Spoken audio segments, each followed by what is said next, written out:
I don't even know where to start with this, so I guess I'll just dive in. I'm 29, female, and I've been trying to wrap my head around the fact that my parents paid off my brother's mortgage, hundreds of thousands of dollars, while I got evicted from my apartment last year, and they didn't so much as send me a text to see if I was okay. I've been sitting on this for months, and it's eating me alive.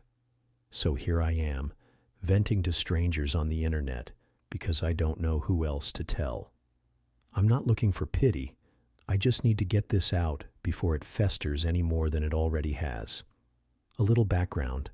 I grew up in a pretty typical middle-class family in the Midwest.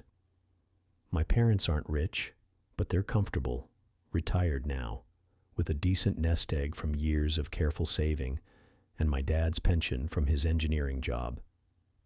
My brother Jake is 32, married with 2 kids, 4 and 1.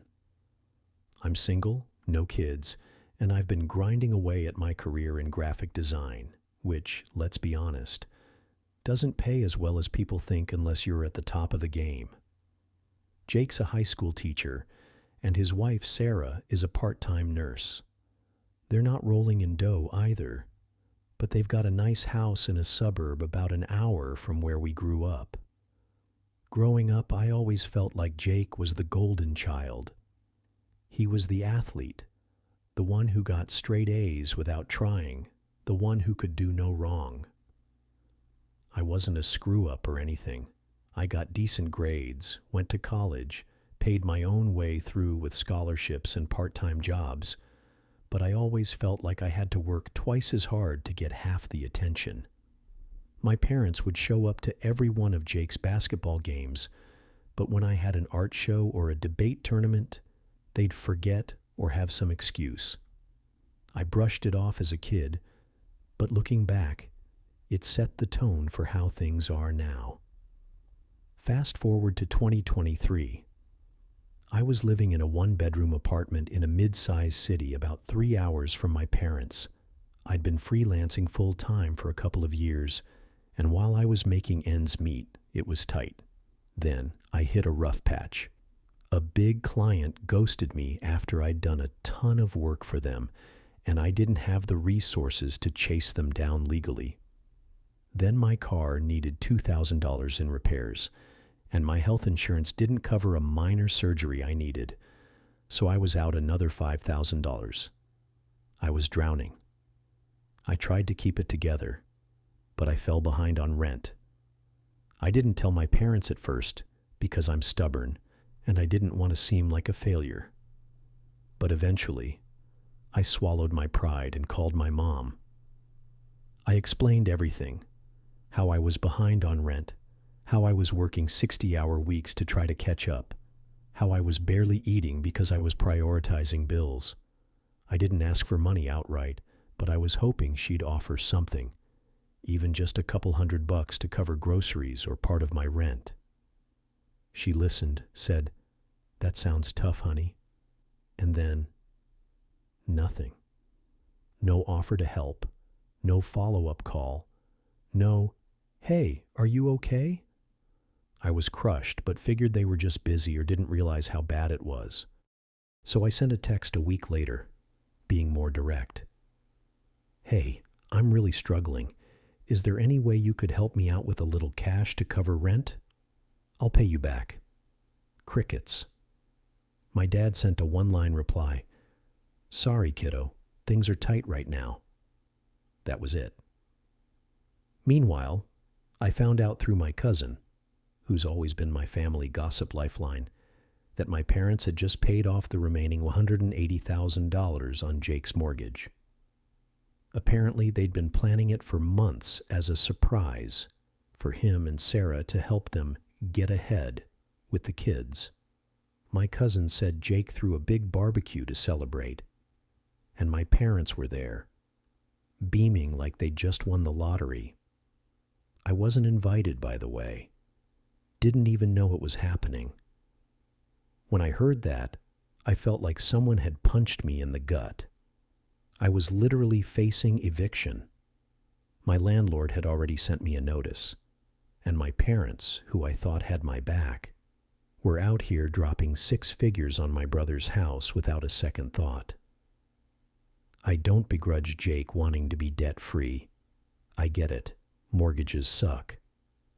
But the fact that they didn't even call to check on me, that they knew I was struggling and did nothing, that hit me harder than the eviction itself. The eviction happened in November 2023. I couldn't come up with the back rent, and I didn't have anywhere to go locally. I ended up couch surfing with a friend for a few weeks while I scrambled to find a new place. I was hauling my stuff in garbage bags, crying in my car, and trying to keep my freelance clients from noticing I was falling apart. I finally found a cheap studio apartment, but I had to borrow money from a friend to cover the deposit, which I'm still paying back. Through all of this, my parents didn't call. Not once. I didn't hear from them until Christmas, when my mom texted to ask if I was coming to their house for the holidays. I didn't respond. I couldn't. I confronted them about it in January 2024. I drove to their house, sat them down, and laid it all out. I told them how hurt I was, how abandoned I felt, how I couldn't understand why they'd help Jake with such a massive thing, but leave me to crash and burn. My mom got teary and said they didn't realize how bad it was for me.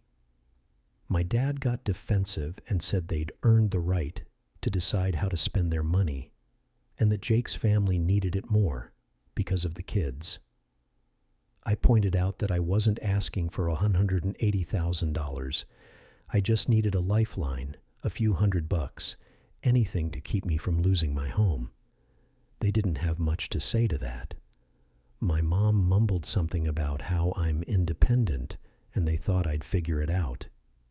My dad just kept repeating that Jake's situation was different.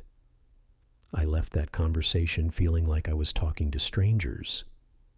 These are the people who raised me, who I thought would always have my back, and they were acting like I was being unreasonable for expecting them to care. I haven't talked to them much since.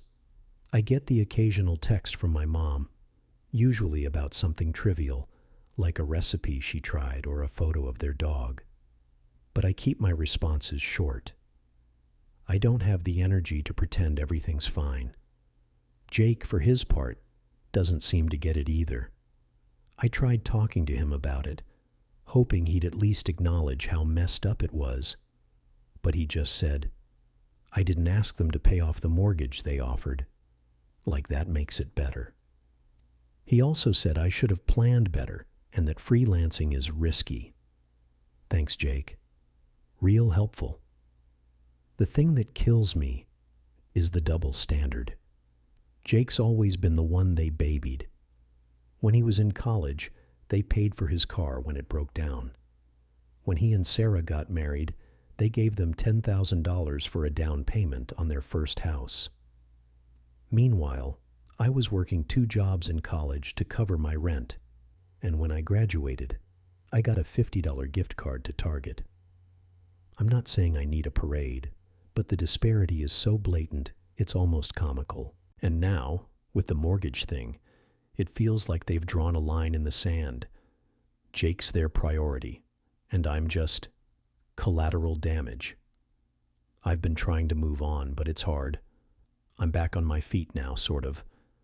I've got a new client who pays decently, and I'm slowly rebuilding my savings. But every time I think about my parents, I get this knot in my stomach. I feel like I've lost them, even though they're still alive and texting me about their damn dog. I keep wondering if I'm overreacting, if I'm being too sensitive, if I should just let it go. But then I remember the weeks I spent sleeping on my friend's couch, wondering how I was going to eat, while my parents were throwing a barbecue to celebrate Jake's mortgage-free life. And I get mad all over again. I don't know what I'm looking for by posting this. Maybe just to know I'm not crazy for feeling this way. Has anyone else dealt with this kind of family favoritism? How do you move past it when it's your parents, the people who are supposed to love you equally? I don't want to cut them off completely, but I also don't know how to trust them again. Any advice, or even just a "that sucks, I get it," would mean a lot. TLDR.